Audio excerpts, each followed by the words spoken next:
Hallo miteinander und herzlich willkommen zu einem neuen Save von einem Abonnent von mir. Und zwar ist das Haus vom Schnorrle 1997.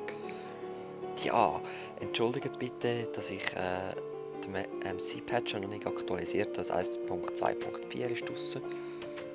Ich weiss nicht, ob es jetzt an dem liegt oder ob es daran liegt, dass ich immer muss Texture Pack wieder rausrühren, muss wieder Minecraft auf 1.1 downgraden. Das liegt daran wegen dem Server, wo ich drauf bin. Ich werde auch bald ein Video von dort machen. Aber jetzt zuerst zum Haus vom Schnorrle. Nein, warte. Eben, der Server ist 1.1 und ich hoffe, er geht bald auf 1.2 Uhr.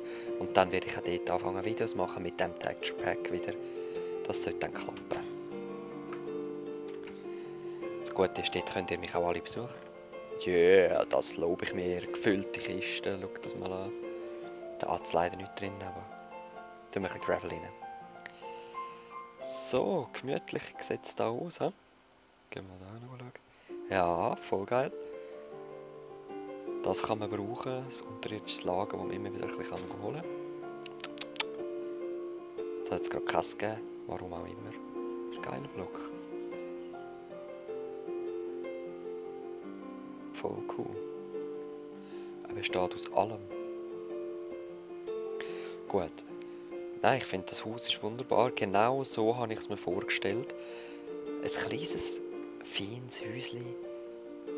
Mit Details wie Liegestühle und so. Genau so wie der Schnorrle. Jeder, der einen Save bekommt, soll bitte so ein Haus machen. In dieser Grösse. Mit Details, so wie er.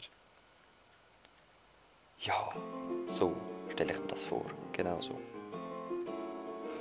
Gut, ja, dann hoffe ich, kann ich bald ein Video vom Server machen, dass der bald upgraded wird. Euch den präsentieren, dann könnt ihr mich darauf nämlich auch besuchen. Ich muss nämlich auch noch etwas fertigstellen, darum, ja. Wir sehen uns das nächste Mal. Ich hoffe, es will wieder jemand ein Save und ein neues Haus machen, das ich präsentieren kann. Das passt wunderbar rein. Und dass da eine neue Exitus City entsteht. Ja. Gut. Bis zum nächsten Mal.